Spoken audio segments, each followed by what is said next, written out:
Təsadüfi və qorumasız cinsi əlaqəyə girmək çox böyük riskdir. Çünki cinsi əlaqədən tək uşaq deyil, həm də xəstəliklər yaranır. Ağcaqanadlar vasitəsilə keçməsinin mümkünsüzlüyü sübut olunan qazanılmış immun çatışmazlığı sindromu 85% halda cinsi keçir. Xəstələnənlərdə sifilis isə 97% halda cinsi yoluxur.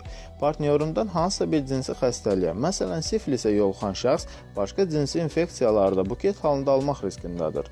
Unutmayaq ki, planetimizdə hər 6-cı insan cinsi yolla yoluxan infeksiyadan əziyyət çəkir. Bu infeksiyalar o qədər qorxuncdurlar ki, içlərində hətta doğulacaq körpəni kör etməyə qadir olan xlamidiya adlı infeksiya və uşaqlıq xərçəngini törətməyə qadir insanın papilloma virusu da var. Cinsi yolla keçə bilən infeksiyaların belə bir xüsusiyyətləri də var ki, onlar hətta bakirə insanları da yoluxdura bilirlər. Bu halda yoluxmanın mexanizmi infeksiyanın sehirli qişalara petting üsulu ilə, yəni dərinin dəriyə sürtünməsi zamanı düşməsidir. Cinsi yolla yoluxan infeksiyalardan mütləq qorunma metodu təsadüfi cinsi kontaktlardan qaçmaqdır. Hətta qoruyucu vasitə olan prezervativlər belə nisbi qorumağa qadirdir. Ən azından prezervativlə örtülə bilməyən, amma təmasda olan yerlərdən sifilis, cinsi herpes, genital ziyillər məmnuniyyətlə keçə bilirlər.